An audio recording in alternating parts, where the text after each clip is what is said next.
Hello friends, मैं हरपिंदर कौर, तुसीं देख रहे हो इंग्लिश विद रूप। आज मैं तुहानूं नैक्सट क्यू कार्ड करवाउण जा रही हाँ, जिसकी स्टेटमेंट है describe a time you had a disagreement with someone. वो टाइम दसना जदों तुसीं किसी नाल डिसएग्री रहे हो।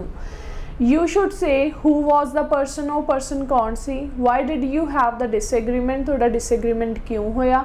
वॉज द इशू रिजॉल्वड, तो वो इशू सॉल्व हो गया सी। If yes and how, then वो किवें होया। सो फर्स्टली आपां इहदे विच करांगे जी कुछ वोकैब वर्ड्स। फर्स्ट है डिस्प्यूट्स। डिस्प्यूट्स मतलब कि लड़ाई झगड़े। वॉर ऑफ वर्ड्स, लड़ाई हो जाना, जिमें शब्दों के विच आपां किसी नाल लड़ पैना। बहुत वधिया वर्ड है ये, वॉर ऑफ वर्ड्स। कॉन्ट्रोवर्सी, ठीक है, लाइक कोई कुछ कह रहा, कोई कुछ कह रहा, दूसरी साइड हो रहा है, ठीक है, एक का व्यू कुछ है, दूसरे का कुछ है। एस्कलेट, एस्कलेट मतलब होंदा इनक्रीज। वर्थलैस मतलब कि कहते की सी वो वर्थलैस रहा। वर्थलैस का मतलब होंदा भी जिसका कोई भी फायदा नहीं होया। स्टबन, स्टबन का मतलब होंदा जिद्दी, जो बहुत जिद करे। सो नैक्सट वर्ड है जी कैकोफोनी। कैकोफोनी का मतलब होंदा अनप्लेजेंट साउंड्स, ठीक है, मतलब कि लाउड साउंड आप कह दिए। ये जिथे वर्ड यूज़ करांगे उत्थे क्लीयर हो जाएगा। अपोलोजाइज होंदा सॉरी फील करना। हॉटेस्ट रैप सैशनस का मतलब अगेन लड़ाई झगड़ा हो रहा होवे है ना, उसनों आप कहने आ वॉर ऑफ वर्ड्स ही कह दिए। इमीटेटिंग होंदा कॉपी करना। सो हुण आपां टॉपिक स्टार्ट करते हैं, इंट्रोडक्शन दिंदे आ। कहने well life is all about decision making and several times we have to make decisions by acting upon the advice of others, which in turn leads to dispute sometimes as everyone has their own point of view. सो कहते अपनी जी life आ सारी decision making बारे आ, ठीक है। Several times की होंगे आप दूजियां दे decisions भी उहदे उत्ते भी आप कहते काम करते हैं। एडवाइस दिंदा कोई परसन, तो कई बार की होंदा भी जिहड़ा परसन दूसरा एडवाइस दे रहा उहदे नाल आपां सहमत नहीं होंदे तां डिस्प्यूट हो जाते हैं, ठीक है। Let's to dispute sometimes as everyone has their own point of view, क्योंकि हरेक का अपना पॉइंट ऑफ व्यू होंदा है। सो कहते I also had experienced many disagreements in life because of contradict opinions. कहते मैं बहुत इदा दी सिचुएशन फेस की क्योंकि कॉन्ट्राडिक्शन हो जाती है। One of them was a situation when I had a war of words with my friend. War of words मतलब कि साडा लड़ाई झगड़ा हो गया सी, डिसएग्रीमेंट हो गया सी मेरे फ्रेंड दे नाल। Actually we were exchanging our views over a group project that we had to do during our 10th standard. असी एक ग्रुप प्रोजेक्ट कर रहे सी। सो कहते it was regarding pollution and while discussing the measure to solve pollution our formal discussion turned into controversy. एक formal discussion हो रही सी, जो कहते साडी टॉक है वो कॉन्ट्रोवर्सी दे विच बदल गई।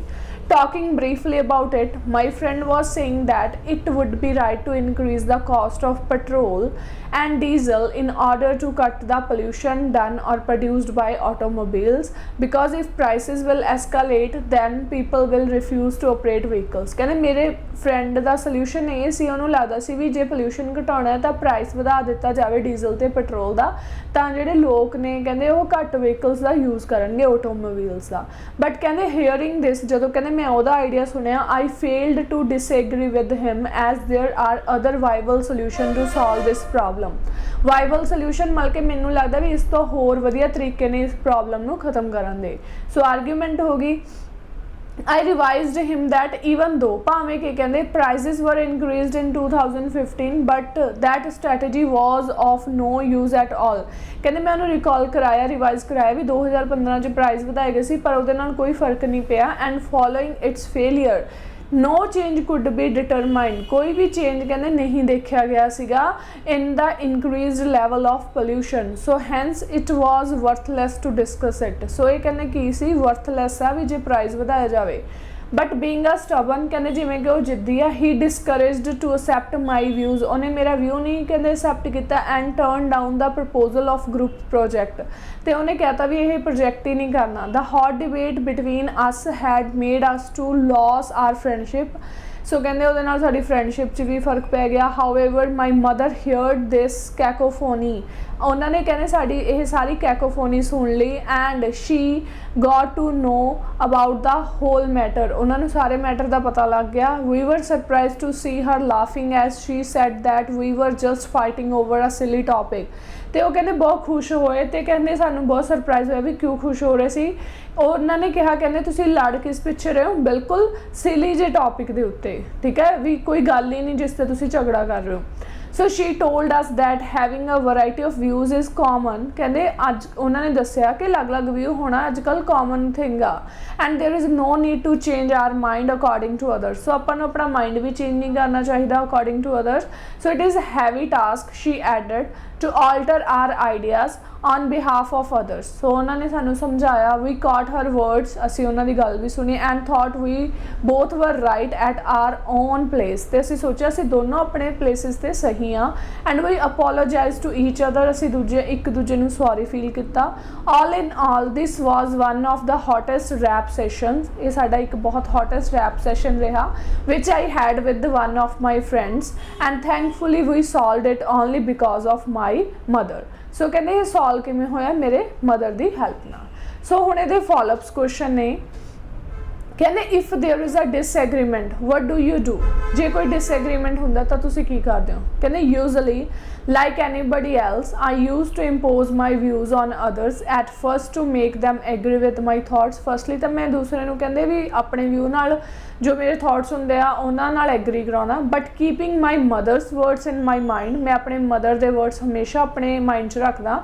आई respect their thoughts also and prevent the discussion from turning into argument. So कहते मैं बचाना हाँ भी दूसरे नाल मैं जेडे भी परसन नाल मेरी डिस्कशन हो रही है भी प्रिवेंट करदा भी मेरा आर्ग्यूमेंट ना होवे जिवें कि मेरे मदर ने सिखाया होया। How can we prevent disagreements from escalating into fight. कहते आपां किद्दां डिसएग्रीमेंट्स नू फाइट विच कन्वर्ट होण तो रोक सकते हैं। कहते well speaking from my own point of view I consider that we should resolve the issues on time before it turns into fight. आपां सॉल्व कर सकते हैं उन्होंने आपां फाइट च कन्वर्ट करन तो रोक सकते हैं। By fighting over silly issue we tend to spoil our relations with others. Spoil कर रहे हैं कहते आपां सिर्फ सिली टॉपिक के उत्ते लड़ झगड़ के ठीक है। So hence we should give proper time to reconsider our ideas. आपां नूं दोबारा अपने आइडियाज़ ते सोचना चाहिए and we should not forget to talk in polite manner as being polite. So कहते आपां नूं ये नहीं भुलना चाहिए कि आपां नूं पोलाइट वे नाल ठीक है निमरता नाल गल करनी चाहिए। One can gain someone's attention easily and it would be easy to talk to them. तो इस तरह ईजी हो जाता है। नेक्स्ट क्वेश्चन है who do you think should teach children to respect teachers और पेरेंट्स। किस नूं कहते टीच करना चाहिए किनू सिखाना चाहिए हु शुड ठीक है टीचर्स और parents. So it is quite difficult for me to go with the single view. कहने मेरे लिए बहुत डिफिकल्ट है। Both parents and teachers have their own place in our life. दोनों की अपनी प्लेस आ। Children at their very first stage learn each and everything from their parents ठीक है। पहले स्टेजिस के पेरेंट्स तो सीखता बट फिर कहने की आ बट एज दे स्पेंड ठीक है फिर की है भी आप दसांगे थोड़ी स्कूल लाइफ बारे भी जिवें आप कहने हाफ डे बच्चा स्कूल दे विच स्पेंड करता दे spend about half of their day in school. So teacher should inherit good values in them. एड मतलब करते हैं कहते गुड वैल्यूज़ उन्होंने। So likely children learn a lot by imitating others. So both teachers and parents should take care of it and behave accordingly.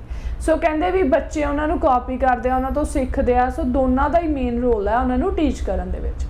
What do you do when you disagree with your parents. कहते तुसीं की करते हो जो तुसीं disagree होंदे अपने parents के नाल। As I already mention that like others I always try to prove myself right but I know that our parents are always right. मैं कहते अपने आप को प्रूव करने की कोशिश करदा भी मैं सही हाँ पर मैनू ये भी पता होंदा कि मेरे पेरेंट्स हमेशा सही होंदे आ। So I never refuse to accept their advice. मैं कदे भी लाइक उन्होंने एडवाइस असैप्ट करन तो रिफ्यूज़ मना नहीं करता। Whenever I have some issues with over some family matters or my studies and life it is very hard to say that I ever had।